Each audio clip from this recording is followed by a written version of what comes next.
Hello and welcome. You're watching UATV News with me, Ksenia Buhai. Let's start with the latest developments. Silence along the contact line at a meeting of the Trilateral Contact Group. These sides managed to return to the agreement on observance of the ceasefire regime. This was reported on the website of the Office of the President of Ukraine. Andriy Kostin, acting first deputy head of the Ukrainian delegation to the Trilateral Contact Group, noted that for the first time in a long time, there is an opportunity to ensure silence along the contact line in Donetsk and Luhansk regions.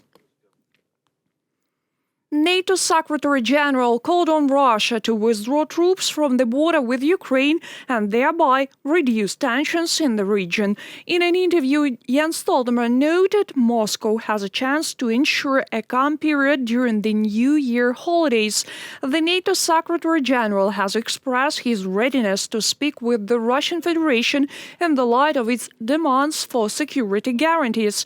At the same time, Stoltenberg refuted ideas about the possible rejection of individual states in the organization. Earlier, the Russian Foreign Ministry put forward demands for the provision of guarantees that NATO will not expand to the east and that Ukraine will not be admitted to the alliance.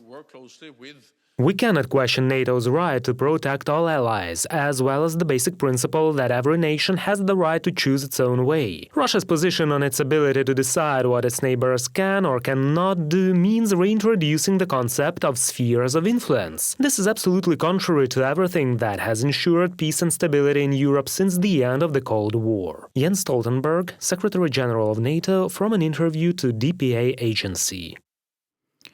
36 UN member states accuse Russia of spreading fakes about Ukraine. The Russian Federation organized an anti-Nazi act at the UN Security Council and brought charges against the Baltic states and Ukraine. The signatories to the latest statement called Russia's activities cynical and unsubstantiated. In the document, they called on Russia to end the hostile disinformation campaign against Ukraine, reduce tensions around it, and immediately withdraw the forces and equipment deployed in the country without Ukraine's consent. They recalled that the UN Charter prohibits the use of force against the territorial integrity or political independence of any state. Russian aggression against Ukraine is a demonstration of powerlessness. Political scientist Petro Lishuk announced this on the air of the Ukraine in Fact program. He believed that Russia has already used all the levers of pressure on the world community available to it, but has not achieved any results. In fact, by their own actions, they turned against themselves even countries that were quite loyal to Russia. And in this situation, they have only one option left, which they have always used – pressure. The threat of pressure, some attempts to intervene by force. But again, all this also has its limits. And these ultimatums, which they no longer put forward to Ukraine but to the United States, send them corresponding demands which go beyond any diplomatic tradition and procedure. This is not a show of force, rather it is a demonstration of powerlessness. Military firing from the American anti-tank missile systems Javelin took place in the Donetsk region. The complexes can destroy tanks at a distance of up to 5 kilometers.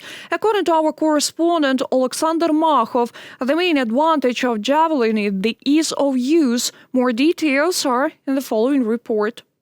This is for the first time that javelins are used in Donbas. So far, this is shooting at the range, not in combat conditions. The legend of the exercise is the following: the enemy in tanks is trying to break through the defense line.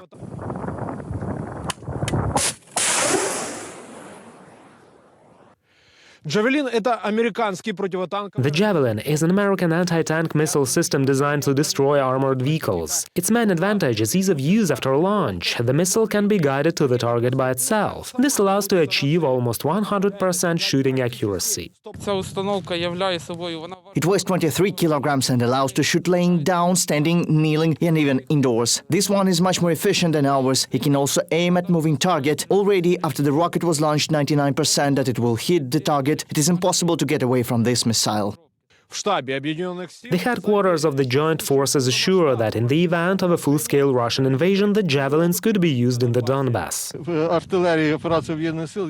The joint forces artillery units have enough anti-tank weapons that are capable of dealing with any attacking actions of the enemy. Those are the Stugna and Fagot systems and the anti-tank guided missile complex Konkurs. And the Javelins being the last argument, this is a precision weapon.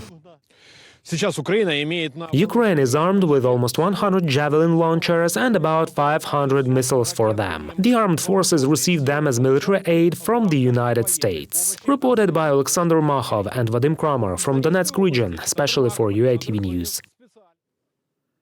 58-year-old Crimean Tatar Azamat Eyupov will remain in prison until March 28, 2022. On the eve, the Southern District Military Court in Russia upheld the prosecutor's motion. The judge considered that Eyupov could hide from the court and destroy the evidence, and therefore decided to leave him in prison. He was detained in February this year during searches. The Crimean Tatar is charged with organizing terrorist activities. The article provides for punishment in the form of imprisonment for up to 20 years. Women in the Army. The Ministry of Defense has expanded the list of professions which provides for the admission of women to the military register as liable for military service. Now, women drivers, builders, lawyers, doctors, managers, journalists, accountants, PR specialists, translators, musicians and publishers should register in the Military Registration and Enlistment Office. Their employer should control these. The relevant documents will also be checked upon hiring. Women who are suitable for military service for health reasons younger than 60 will be put on the military record. In times of war, women can be recruited into the armed forces or work to ensure the defense of the state.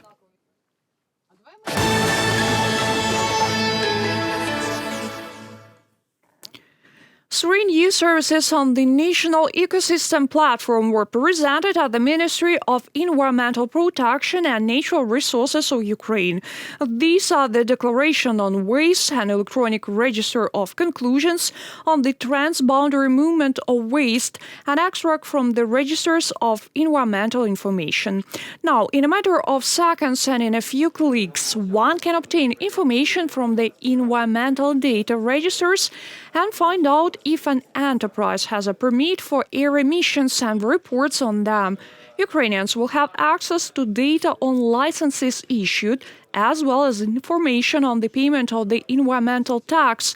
9 government services and 90 open registers are already available online on the ecosystem portal.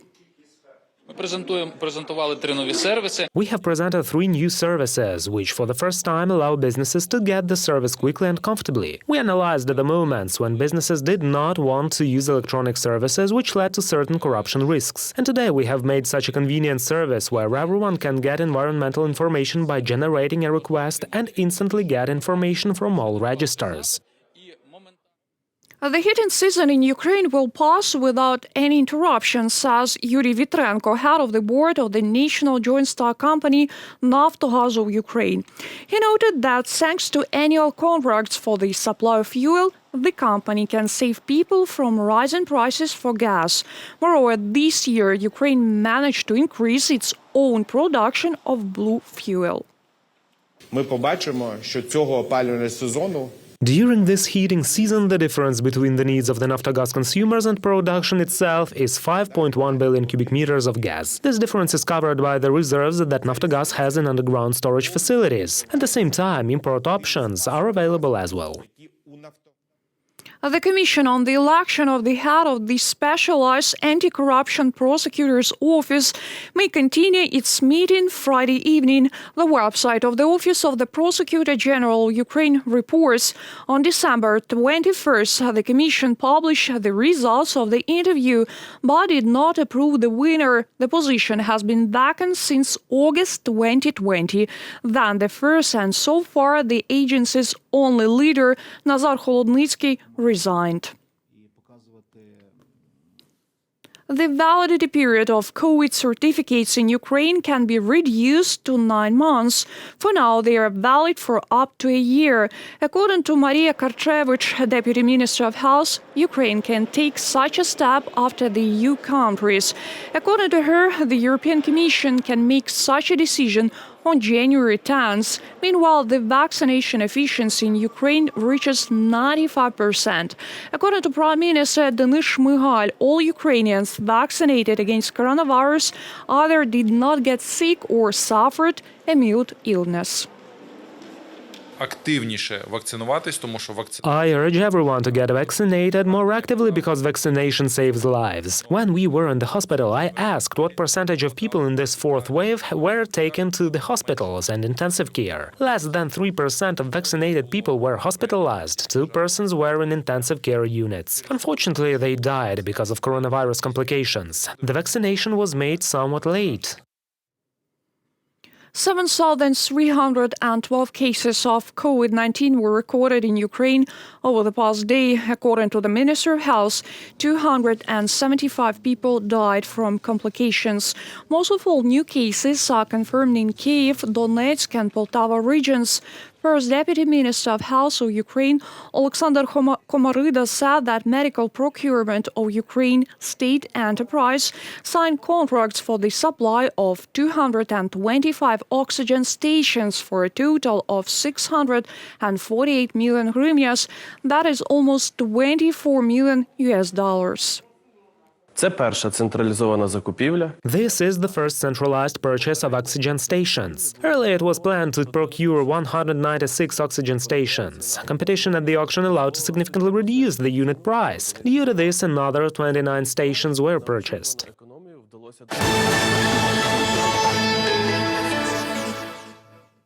A taxi that will take you anywhere in the world. The first premium small aircraft constructed in Ukraine, which will carry out passenger transportation, was presented in the city of Odessa. It was decided to test the new format of air traffic on the Odessa-Kyiv route. Our correspondents found out how much such a trip will cost and how far one can book a flight. See the story. A new 4-seat Ukrainian-made V-24 aircraft is being pushed out of the hangar of the Odessa aviation plant.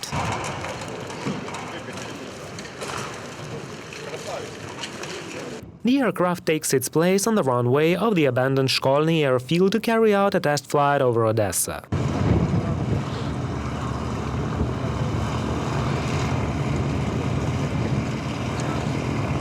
The business-class aircraft, which can comfortably accommodate 3 passengers on board, is the development of engineers of a private company and Ukrainian aircraft manufacturers. The cabin is equipped with leather seats, panoramic windows, and an autonomous heating system. According to the manufacturers, traveling on this plane will be as comfortable as possible. Літак повністю спроєктований.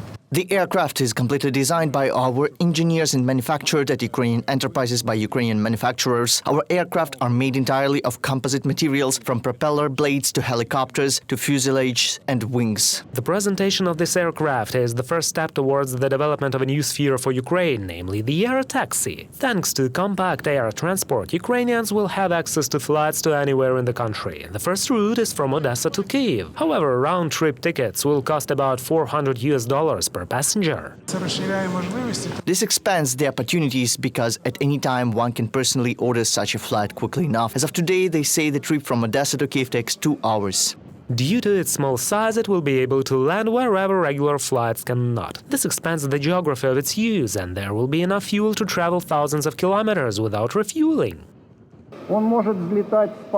It can take off from 400 meters long runway, which allows it to be used, in fact, in any region of Ukraine where there are land strips 400 meters long and 20 meters wide. The aircraft has the ability to fly in hot climate regions and in winter. Next year, the company plans to open a service for the transportation of passengers as well as launch such aircraft into serial production. Now the manufacturer's capacities allow producing up to 4 aircraft per month. Reported by Vadim Kramer and Bogdan Sivko, UATV News. That was our final story. More updates on our official website, YouTube, Facebook and Twitter pages. Stay healthy and take care of yourselves.